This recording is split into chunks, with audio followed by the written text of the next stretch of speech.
The Golden Eagle haunted car. When we think of haunted vehicles, we think of ghostly apparitions appearing at whim before vanishing into thin air. But what about a possessed car that existed in a physical form?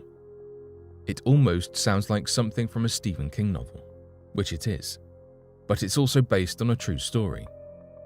Stephen King's work, Christine, revolved around a vintage car possessed by an evil spirit, resulting in a number of demonic car kills. It seems that it doesn't deviate so much from the real account.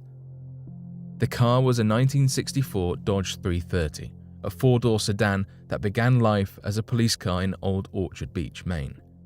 Every officer that drove that car died, and not whilst driving it.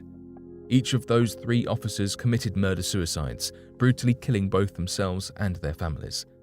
It then made its way into the hands of Wendy Allen, a woman whose nickname, the Sea Witch of Old Orchard Beach, perhaps made the evil car a suitable purchase for her. The car, whilst in her possession, paused its killing spree, but supposedly not for the want of trying. Whilst hurtling down the highway, the Golden Eagle would randomly open its doors and lock the steering wheel, constantly looking to put Wendy Allen and her family at danger.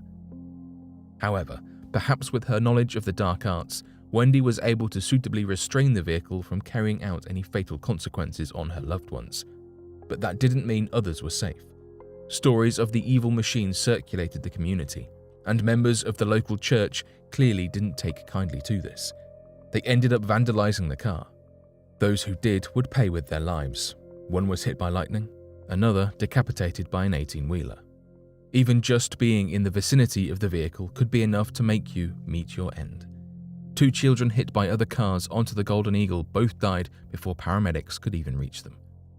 Even a kid who touched the car became possessed with the same maniacal behaviors as the original cops of the Golden Eagle, killing his family and burning his house down. The final death count of this car stands, supposedly, at no less than 14, enough for a church group to steal the car, chop it up and spread its pieces across various Maine junkyards. This might not be the end of the story, however, since Wendy Allen has been committed to tracking the chunks of her beloved demon car down and putting it back together. So who knows, perhaps the death count isn't its final tally after all.